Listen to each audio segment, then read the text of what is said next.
On today's episode of Gathering the Kings. Our jobs a lot of times just require all hands on deck. We work with a lot of high profile clients, and it's taking it so serious and yet still have so much fun in what we do. And that's really where finding those people that's the bread and butter of this. That's how you get this into work. You are listening to Gathering the Kings with Chaz Wolfe, featuring fellow 7, 8, and even 9-figure business owners who have real battle scars from business and life, but have prevailed as the king that they are designed to be. We welcome high-performing entrepreneurs to the stage in order to reveal the real of the real on what it takes to build a successful business today.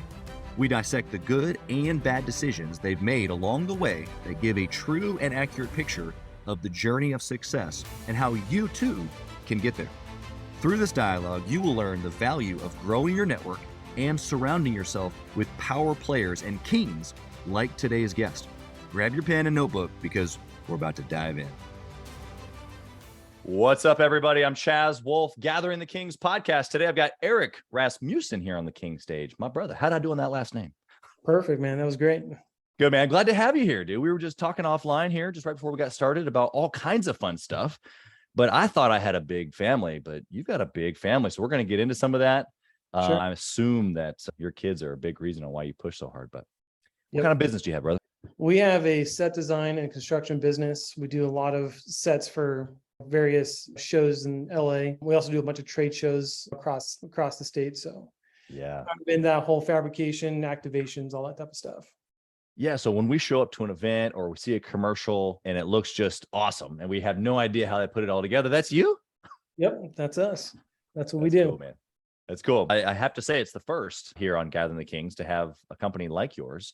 And so we're going to try to see, I know that your struggles and your good decisions and bad decisions, we'll get to them here in a minute, but going to be similar. I love how we can pull all these different businesses and different industries, and the guy listening here today or the gal listening here today is still going to be able to pick up tons from you. So I appreciate your time here today. I got a question for you before we get into your story. Sure. I want to know at this level, you are obviously crushing it, but why? Why you continue to push? Why are you even at this level of success? Why are you wanting more or reaching for more? What's the story? What's the backstory? Yeah, the goal is obviously a better life than what I grew up with. I want to show my kids a different life.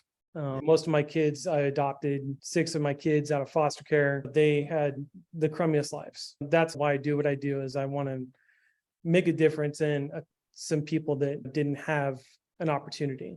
And so that's really where my passion comes from, is really trying to make a difference in people's lives. Obviously, when you told me that you had 8 children, 6 of which adopted, it went in one ear and out the other. I heard it. Yeah. I love your perspective, what you just were talking about there, as far as providing something to someone, which they may or may not have had necessarily the best opportunity at. Obviously, being in America, better opportunities than in some other places, but still the same. I grew up single mom family. Man, there's just some limitations, some things I had to overcome. I'd be curious to hear just a quick backdrop on, you said you didn't have much, or the kids, like, how does that all come together from like your story to like how you're rewriting their story? Love to hear it. Sure. So, yeah, we grew up in a trailer park. My parents were incredible parents, and they did everything they could with the little bit of money they had. They really did the best they could. And we had some crazy stuff happen within our family that pretty much tore it all apart and had to really rebuild as a family. And that was one thing that my parents did an incredible job at, was really keeping the glue together, even when it was like times were extremely tough.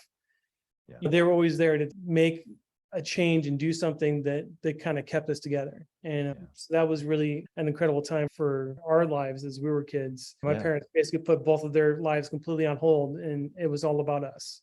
They didn't, it wasn't about their careers. It wasn't about their anything. It was like, we'll be poor and be rich at the same time. Yeah. We'll be a family. And that was a huge piece of that. My mom both of my parents ended up doing quite a bit in foster care. We fostered some of our cousins, and they always had a massive heart for people. There was my whole childhood, we always had somebody living with us. It was just crazy. It was just like, oh, this person left, and literally a week later, somebody else would be. That's how it always was. My parents had such massive hearts. They actually they helped found one of the foster camps here for foster kids where they basically take them in for a week and they show them what it takes to show love to people that don't normally give in foster care. There's just so much love that's just completely missing. Yeah. So they really were the heart of where me and my wife started in our journey, was seeing the love and compassion they had towards people that were not their own. And so that's kind of how we got started in the foster care system, was really the passion from my mom and from my dad and how much they cared for people. So that kind of bled into me and my wife, we were trying to have kids and it just wasn't happening. And we're like, we've always wanted to adopt, so let's just do it. Let's go all in. I remember the first day because my mom actually ended up turning into being a social worker. Okay. About the time when I was looking to adopt. And so she introduced us to 2 kids. She got to help in the process. That's cool. 2 kids for us, which was crazy. And they were a challenge, to say the least. It was a pretty crazy ride through the beginning. Just everything that could go wrong, or everything that could happen to a child did. Yeah. We ended up fostering 4 of our kids. Literally had the absolute worst things that could ever happen to a child. Happen to them, from either being beaten, sexually molested, starved, homelessness, prostitution, pretty much you name it. Our kids went through it. My mom in the early days, she really helped us be able to address a lot of those issues and how do we overcome a lot of those issues. So that's in the middle of all that, we ended up pregnant, which was like, we didn't think. Exactly. And it was just crazy. So we went from none to 2 to 3 to 4. And then we're like, oh, we're pregnant. And then it was like, okay, 5, that's good. And then we took a break for a little bit. Then we were asked to bring on another kid. Why not? And then my oldest son's best friend, he was pretty much ready to live with us. He was in a foster system as well. And just bring him on. Let's more. And then we ended up pregnant again. What? It was like, are you kidding me? Or God, are you hilarious or what? We were taking one of the kids in literally that week, and we got the room prepped. Everything's ready to go. We're bringing him in like it was a Monday, and we were bringing him in on a Friday or something like that. Yeah. And we found out that we were pregnant on that Monday. I was like, good Lord God, what is the deal? Yeah. Your blessings come in doubles. Oh man, it's been insane. So my question to you, first off, just dude, wow. You want to talk about some just mad respect that I have for you as a brother, but then you and your wife together. What I see though, is that you're perpetuating what your parents, the openness, even like you're saying, like just, what my oldest son, what's another one? What's one more? It's the exact same mindset that your parents had. And so my question to you from a business perspective is, okay, in the midst of all this, you have also had an incredible business journey. Yeah. And so before we get into some of the tactical on that side, what's been like, there's obviously a huge differentiator between you and maybe your parents or others who have a big heart, but then you've also been able to do the business side also. What's the differentiator? It's hard because I've got such a massive heart for people and I love people, and I always want to see the best in people. Even when it's a detriment to the situation. And that's always been my struggle, is to have that discipline to say when enough is enough. Or when someone's messed up too many times, be like, hey, this is where the line is. And I think that goes into being a good dad, right? Is one, knowing when, hey, this is the line, this is where you're at. You can't go past that line. It's the same as a business owner. You got to know where that line is and where you need to say, hey man, this is enough, or whatever. It's because you love someone and you want to see somebody do better. It doesn't mean they want to do better. That's always been my struggle, is I want to see the best in people and I want people to do better, but it's not always what they want. So just because I want it doesn't necessarily mean that's what they want. I think that's, I'm sure we could probably talk for hours on just the mindset, business, family together. You've just taken it to a whole nother level, where even some people look at me and it's like, man, how have you done all these businesses and all these kids? Man, I'm over here with my notepad paying attention to Eric here today. So let's get into some of the business stuff. How did the business come about? Like, how did you begin your entrepreneur journey? Was it this one? Was it business beforehand? Tell us the story. So if you go way back, me and my brother started a little business when we were kids. Selling selling wood type things like swords and shields, all that type of Okay. stuff. Things that you made. Things that we make. Yeah. You were building back then. Way back when. Yeah. So my Nice. parents bought me my first sander and jigsaw and all these things. Okay. So that kind of intrigued a lot of what I was doing. In our childhood, there was some stuff that happened that was just, we ended up having to pull out of school. So we ended up going to homeschool when I was 7th grade. So I never spent a single day in high school, never did Okay. it. I literally, I've got 6th grade down and that's it. So You went through the rest just at home. yeah, I ended up graduating high school when I was 16. Okay. Moved Wow. out briefly for a minute, went to work right away at 16. And Is that your decided, beat your chest moment? I'm going to become my own man. yeah. I just decided, hey, I'm going to go do what I want to do. Yeah. I had a really cool opportunity to go teach at a science camp up in the Okay. mountains. And so it was a super fun opportunity that you get to do it once. So that's why I went down that road. You know, I started college when I was 13 doing programming basic and C# and all that shenanigans. So Yeah. did a little bit of all that fun stuff when I was there. I was one of the youngest. I think I was the youngest student to ever go to school there. Wow. Then I went to college when I was 18 and finished up with the bachelor's, I think around 2021, something like that. Okay. And then I started teaching at that same college when I was 23. And I Wow. was the youngest professor to ever teach there. Wow. Had a startup, failed, went through that whole misery of startups. Yeah. And was getting married and was like, me and my brother were sitting there. What do we do? We had one client doing marketing. We're like, Okay. what do we call this? We're sitting in a Starbucks down the street. And we're like, well, how about a coffee house? It was just like, Yeah. there was no reason, no rhyme to why we just like that sounds good. Yeah. Freaking filled out the forms and that's what we called ourselves, as coffee house. And Wow. we've had to really morph our business. We did a bunch of marketing and that type of stuff. We ended up selling most of those clients, and a couple of years ago, really focusing in on the things I really want to do, which is more the fabrication, the design, having this. I don't like building websites. Yeah. I don't like making logos and all that stuff. I'm really good at it. I love doing those things, but not for other people anymore. Yeah. I wanted to really just build incredible experiences, incredible sets.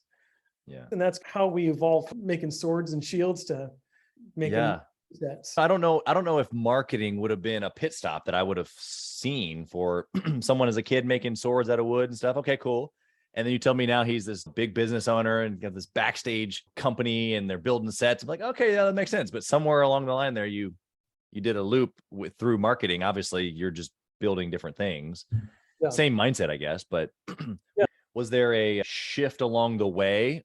You mentioned it a little bit as far as like I changed to do the things that I really want to do. What gave you that inclination, or were you just like, how did you get to that resignation of, okay, here are the 3 things that I really want to do, and so I'm going to spend all my time doing these. It's worth it to sell off the other clients. How did you come to that place? It was coming to a place where I just didn't want to do the website maintenance or the writing copy for an email, getting a 1% open rate or whatever. And I don't want to be creating reports for people. And when I went back and looked through all the years of all the work we had done, some of the best work was always when you're able to create something and make it and see it physical. And that's some of your best marketing in general. When you can go and show your customer who you are, what you are, that's some of the best marketing there is. I'm still in marketing. It's just a different thing. Totally.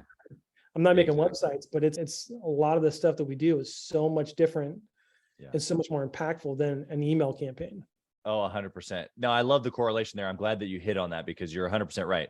You're still in marketing. We all are in marketing, right? We're all in marketing. This podcast is a way for you and me both to market today, even though that's not necessarily my heart's intention, right? Yeah. But at the same side, that's exactly what we're doing. We're talking about business. We're talking about me. We're talking about you, all these fun things. So I love how you've given permission almost to that, because I think everybody listening today should have that perspective of not only marketing, but also sales. And to be able to know they just happen to sell decks or websites or edible arrangements bouquets or whatever the thing is that you're selling, we still are in the marketing business. So I appreciate that. Yeah. I want to know a good decision that you made along the journey here, especially maybe before, if you hit that 1 million mark, a decision that you made before that was just really good, that you can think back and go, okay, this one thing that we decided to do was like, wow, glad we did that one. What is that? Probably the biggest change I would say in our business was hiring a coach. Okay. Having somebody really take look at the business and go, this is some changes that you need to make, and really taking an audit internally. So much in business, so many people get married to their brand and they think that this is me. Everything revolves around this thing. And one of the biggest changes for me was just being able to separate it. This business is not me. This business is business and it's its own thing and I'm a part of it, but that's not who I am. And that was a massive shift, I think, in our business that really made it go to the next level. And being able to detach a little bit, but also be able to be all in. It's one of those things where it's a mix between both of those.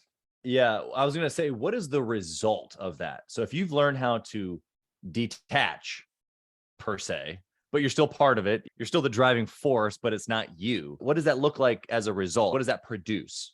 Sure. I think a lot of times, like when you look at a business, right, and you think, oh, this is what's on my chest, right? I've got my logo on my chest and I got all this thing, and you might make a bad decision, right, about the business that doesn't necessarily reflect who you are as a person. Good. That's me as a CEO or me as a leader. I was able to do that. I messed up there, made a bad choice, a bad call, but I'm still able to be me. I'm still dad. I'm still a husband. I'm still a friend, and be able to separate that a little bit. That it's not always about you. I mean, yes, it's so connected, but yet it's good to have some of that separation, that you're not completely, this is all about who I am. Yeah, it reminds me, I'll share very often on these, but it reminds me of a book called Learned Optimism.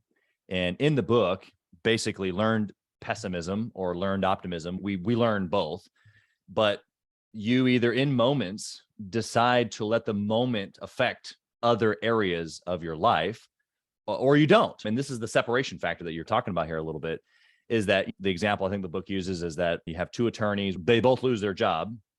The one spirals into a downward negative spiral and no longer goes to church and doesn't go to the kids' baseball games and just sits on the couch and just doesn't know how to function outside of the fact that basically their identity was wrapped up in their work.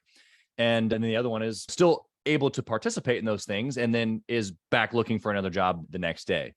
In this case, obviously you're running your own ship, but the scenario is the same, of realizing that the moments, you have to disconnect from the moments, or in this case, decisions, or the persona of CEO versus dad or husband. You know what I mean?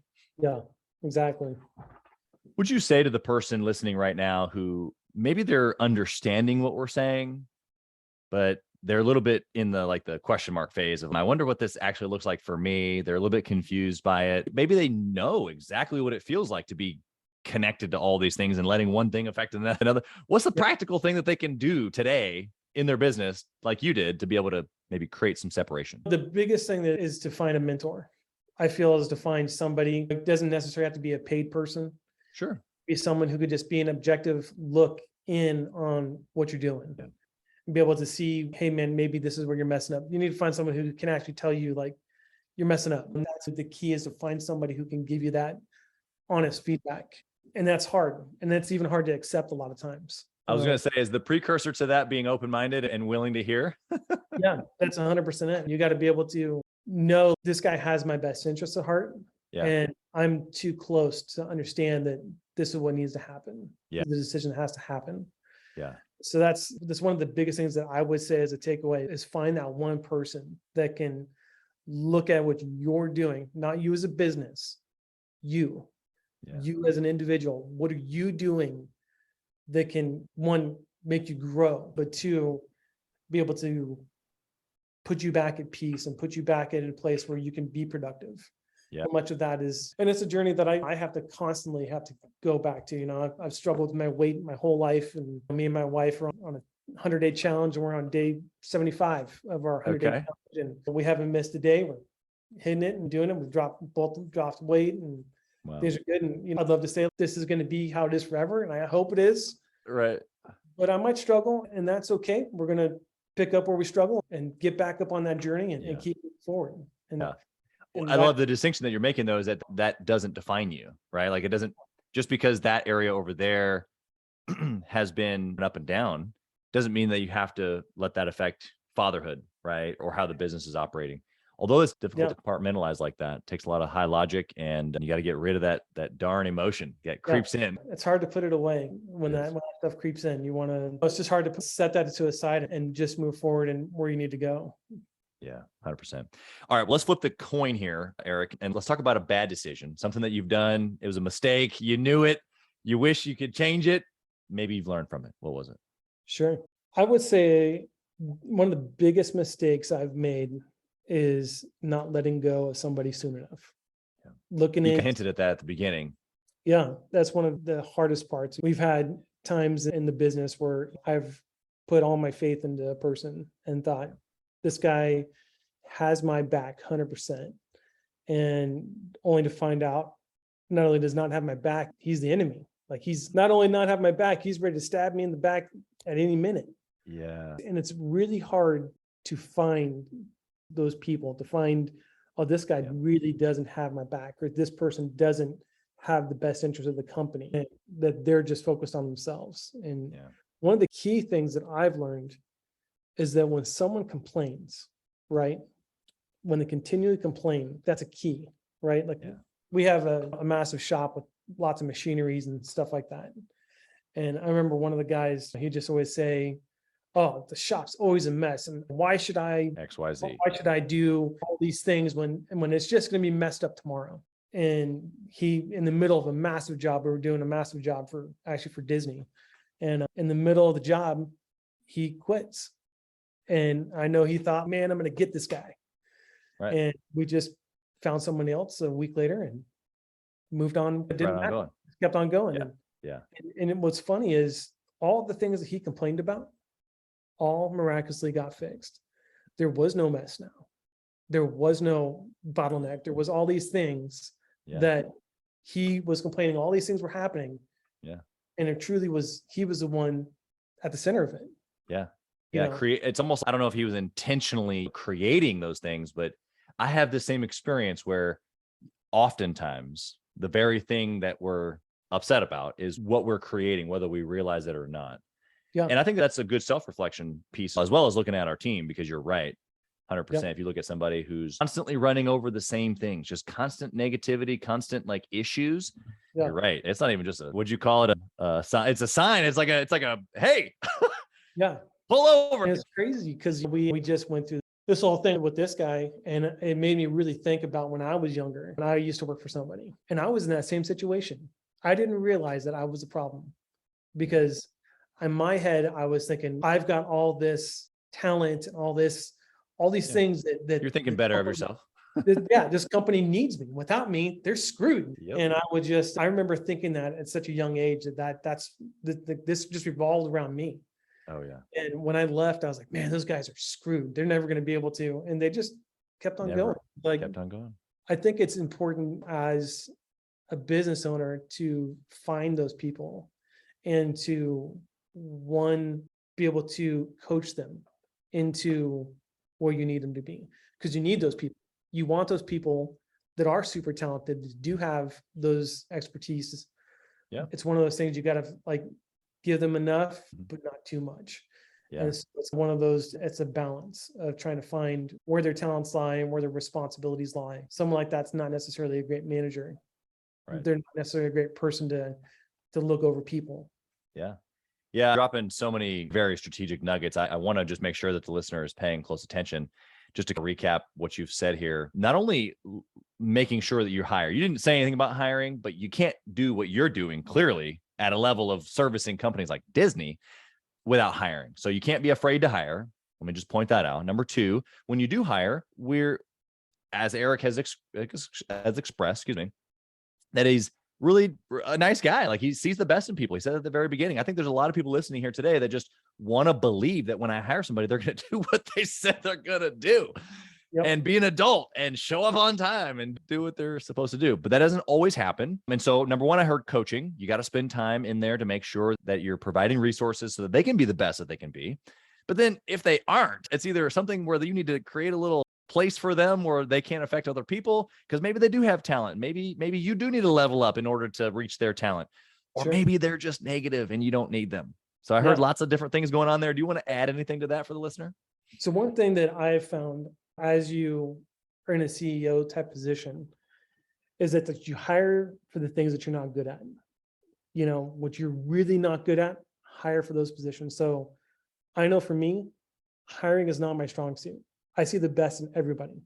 Like we had a resume come across the desk the other day and I was like, it looks okay. Maybe it's worth an interview. And Right. one of the guys ran a background check and he was a child molester. I was like, wow, I called that one wrong. Didn't even look at that. Yeah. So it's for us, we've found a much better success rate with hiring when we do our work at the get-go. Yeah. We do a proper interview. We don't just hire on the spot. We do a lot of questions, a lot of strategic questions about what we do. Yeah. So that we know exactly like what we're getting. Yeah. We, in our business, we go through people. It's just what it is. Yeah. So it's really trying to find the people we want to try to have be here for a long time. Yeah. That's the ones that we're really more focused on. So yes, we have, like right now, we have probably 12 open positions. I'd rather have 12 open positions than 12 with the wrong people. Yeah. 100%. And so it's really finding, and then, so we've hired someone just to handle just our hiring. So she knows what to ask, what to look for. And you don't have to worry about making the soft choice. Yeah. And really my input is probably the least valuable. I'm not the one working for those people. Those people aren't working with me. If someone's going to work directly with me, I'll interview them. But if they're not working directly with me, it's not about me. It's about empowering the people that work for you. 100%. Now, okay, so you've led me to another question here that I got to dig in here a little bit. If you're hiring regularly, we'll say that as the nice way of going through people, because obviously your industry is going to be somewhat related to probably anybody who's listening here in the trades. They're going to have the same issue where you have a certain pool of people who are coming through applying for those jobs. Okay, fine. Sure. So same thing with retail edible arrangements. There's certain pool of people, let's just say. Sure. Somebody who's a CEO previously is not going to apply for edible arrangements or to work on your crew there. So we're going through people. Okay, fine. How do you distinguish this going through people, and which is a numbers game? It's very separate from seeing people and attaching yourself to people. And it's very automated and logic and like they're not real people over to somewhere in there, you actually are seeing them, because somewhere in there, when you've identified that they are your tribe, that you're leaning in, you're pressing in because you want them to stay and you want to be part of the family. Like what's that distinguishment? Or is there a moment? Is there things that you're looking for? Because obviously you're doing it well. It doesn't mean that you're doing it perfect and you never get rid of people. It just means that through the process of filtering, somewhere in there, you're finding your tribe. Tell us about that. Yeah, I mean, I think that's probably the most difficult thing, right? Is to find your tribe and to find your core group of people. Yeah. A lot of times it's really focusing on your core values. And that's one thing that we've really dialed in over the last 12 months is what's our core values. Yeah. And if people live by those core values, then those are the people we want on our management team. Those are the people that we want. That's who we want to see. So it's not just, hey, I show up to work every day on time, although that's part of it. But it's, are you going above and beyond what it takes to do the things around here? I'm still cleaning the toilet upstairs. That's what everybody is responsible to clean the toilet. Doesn't matter who you are. So if you don't have the ability or the want to see a clean toilet, then I don't see you being on our exec team. I just don't see it. It's everybody's got to be willing to get their hands dirty. So many of our jobs, a lot of times just require all hands on deck. We work with a lot of high profile clients and it's taking it so serious and yet still have so much fun in what we do. Yeah. And that's really where finding those people that's the bread and butter of this. That's how you get this into work. And you can obviously find workers all day long. We really are more in construction. If you wanted to put it into what type of trade, we're in construction. And so we get a lot of people to come in here and they go, okay, I'm a framer, right? It's okay, you're a framer, but you're not our framer. There's a difference, right? Yeah. So then you have people who are in the industry who are framers, but they're still not necessarily our framers and how we do things. So it's really trying to hone in, and when we're interviewing people, are they malleable? The reason why people hire us is because of the way we do things and the vision and the concepts that we develop. That's why people hire us. Yep. Yeah, no, You're teaching the classroom right now. And I just so appreciate that. I hope that the listeners paying attention. I hope that they actually go back. You've given quite a bit of very practical things in building a team and what you're looking for in an industry where it's very difficult. I think it's difficult across the board. Yeah. If you're not paying attention, if you're not building people up, if you're not seeing people who they are, which is all leadership, right? Yeah. As soon as you said that you had maybe keep people around a little too long, okay, fine. Like that's part of being a good leader though, is like caring. Yeah. So you got some people on the side of the spectrum with you, and then you got the other people on the other side that have no idea how to understand, like there's a human on the other side of the conversation. Yeah. And for me, a huge part of that, because I'm more on the logic side where I'll just plow. For me, it was my faith. As growing up as a young man getting into business, it was like, oh, okay, wow, like it's a human on the other side. Like the Lord sees them like he sees me, having that sonship perspective and actually appreciating the other person as a human. Yeah. That for me. So we've got two sides of the story here where one, you got to put people in place to help you make those decisions so that you don't just keep people around for no reason. 100%. Yep. And then the other side of it is, man, you got to be a better person. Yeah. I needed to love people. So I think that we've given them both sides of the spectrum here today. What would you say, if a decision comes across your desk today, is there a couple of steps that you take? Is there a mindset that you have, a process that you follow, anything like that, just generally around decision making? So one thing I've really learned over the last 12 months, we've really done a complete turnaround of the way we do things around here. I brought one of my best friends on board that he, as our operations officer, he pretty much does a lot of the day in, day out stuff of everything we do. Every decision we pretty much go through together. So one of the key things is we go through our core values. Does it match our core values? If it doesn't match our core values, then we just say no. Yeah. And like we literally a few months back had to say goodbye to a $750,000 job. Wow. Because it didn't really match our core values. When people don't want to treat you correct or stuff like that, and it's having that discernment to know when it's time to say that's not for us or that is for us. Yeah. But not that we do everything right around here. Yeah. There's a lot of stuff that we mess up on, and we got to, okay, we'll do that better next time. Yep. But when you're making decisions, it's really lining up your core values. It's really making sure you stay in your wheelhouse. A lot of times, and I'm the worst person out of everybody, I want to say yes. Yeah. And sometimes it's not good to say yes to everything. Just because we can make anything look like anything doesn't mean that's in our wheelhouse. You were just talking about a guy who makes fake rocks. Yeah. We can make fake rocks, but that doesn't mean we're the best at making fake rocks. It's better to sometimes hire those situations out than try to do it yourself. Yeah, 100%. That's gold. What do you think about intentionally networking or masterminding with other entrepreneurs? Oh, it's 100%. You need to do it. That's one of the biggest changes in our business over the last 12 to 18 months is really focusing in on talking to other people that are not in our industry, which is actually massive because we get so stuck on what we do and the way we do things. And we think we're geniuses in what we do. Right. Yeah. And then it's this guy who's doing something completely different. It's like, why don't you do it this way? And it's like, duh. Ding. Yeah, that was it right there, man. And so we have found it to be absolute gold. And we've been trying to get more involved with more mastermindings just to really get others' perspectives. And it's on all topics. I read a ton of books. I try to go through at least a book a week because I just want to see what other people's opinions and the way they think and try to just go through all those different perspectives. Yeah. Because you can always gain. There's never a time where you stop learning. And that's one of the biggest things is invest in yourself. That's the biggest thing you can do as a business owner. Invest in yourself.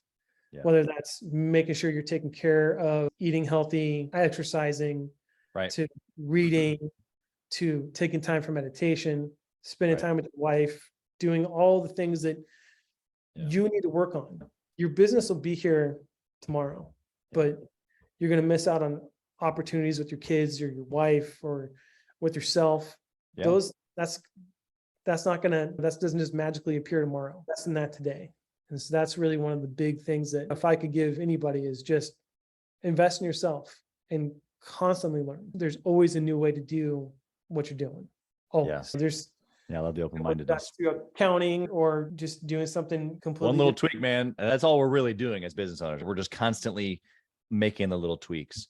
Yeah. What would you say to the listener right now, who probably a lot of entrepreneurs, probably a lot like you, probably a lot like me, where, it's easy to put me at the back of the line. You got a lot of kids. I have a lot of kids in comparison to most, half as yours. But the point is that we're at the back of the eating line, right? Yeah. Same thing with our business. I feel like if you're a good leader, then you're at the back of the eating line. Yeah.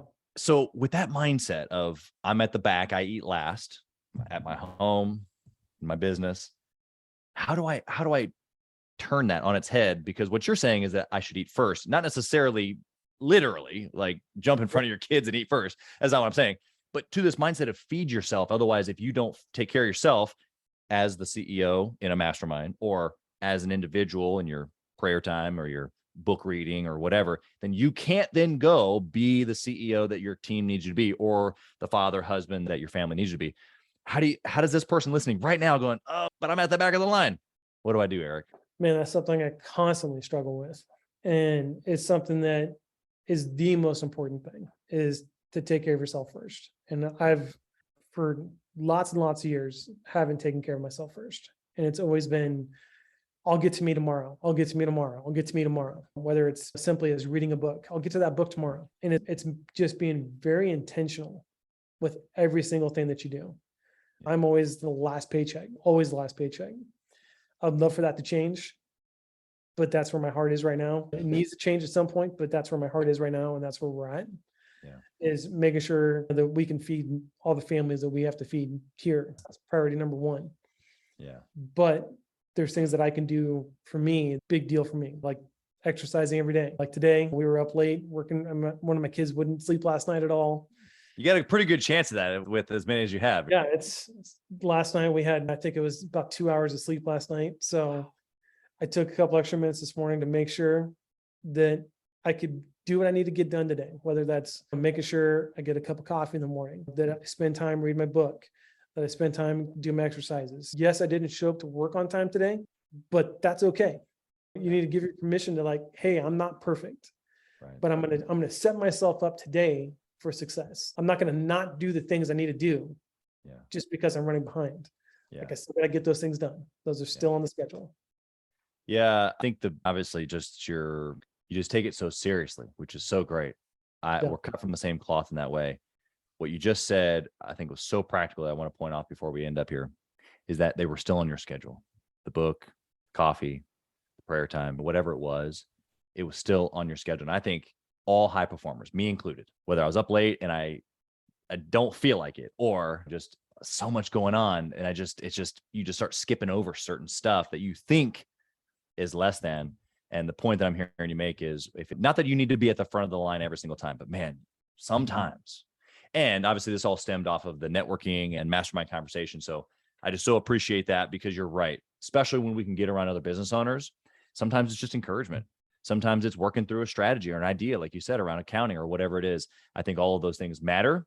The relationships, obviously, that are developed through that process are what bring those things that we need. Absolutely. I got one more question for you. Sure. Eric, if you could whisper in the younger Eric's ear, what would you say? Oh man, I would say probably breathe. Take a minute to breathe. That's one thing that there's been times in the past where I'm too quick to make a decision, too quick to talk, too much like that. And if I can go back and just be like, just take a minute, breathe, focus on what you need to focus on. The world's not going to end. And I think so much as a business owner, personally, we always gravitate to the biggest problem, right? Like we got to focus on this one problem, and that problem will guaranteed be there tomorrow. Guaranteed. 100%. That stress will be there tomorrow. Yep. But is it more important to go to a baseball game, or is it more important to go play a video game with your kid, or go outside and go bike riding, or take a minute with an employee that needs a few minutes to talk about an issue that they have? Yeah. So many times we have employees come in and they're spilling their guts on their life. Yeah. We're an extended part of their family now. That's 100%. how this is. And it's take a minute to, we've got to build this set for whoever. Let's take a second and let's focus on you. Yeah. So that's one thing that I wish I could have learned that a lot earlier in life. Been like, okay, it's not going to end. No, this isn't all going to just stress out and we're all going to be homeless tomorrow. Like that's not going Right. to happen. Yeah. Now, don't let too many days go in a row. Absolutely. Otherwise, you might be homeless. But Eric, I don't mean to destroy your point there, but man, so good. The peace actually that I hear as you even share that, I can see the Rolodex of memories going through your brain as you're talking about that. And really the peace in that moment of, I'm going to get to that tomorrow. And I'm going to choose the bike riding with my kid right now, or choose to sit here for 10 minutes and just breathe. I think all of that is just super valuable. This interview has been, I hope they go back. I say this sometimes. Really, they should all listen to all of them multiple times. But man, this one, they need to go back. I think that you've brought just a very real perspective. And how could you not? Bro, you got so much going on with your business and your family. How can the listener connect with you? Whether they know someone that needs a set, or maybe they need a set of some kind, a commercial space, an event of some kind, they want to connect with you business-wise, or if they just want to get to know you, how do they find you? Sure. You can find me on Instagram. That's probably the best way. That's the only one I'm really on most of the time. My handle is Vibrant Pixel, or you can check out my business, which is Coffee House IND. So those are the two spots that we typically communicate with a lot of people on.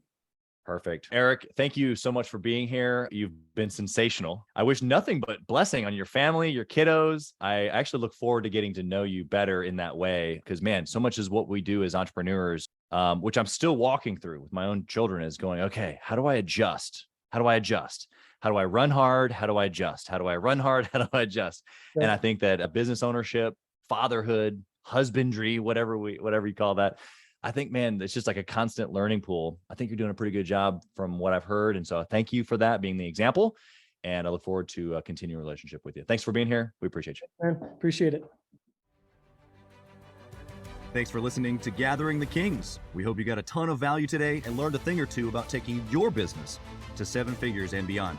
If you desire more and want a community around you to help you get there, I want you to go to gatheringthekings.com. That's gatheringthekings.com. And I want you to apply for our next Becoming a King 90-day intensive. We are extremely exclusive by nature as a group. What that means is that we're really wanting only the entrepreneurs who take their business and targets super serious to apply. So if that's you, you think you got what it takes to level up your business, I want you to go to gatheringthekings.com and apply. And we will see you on the other side.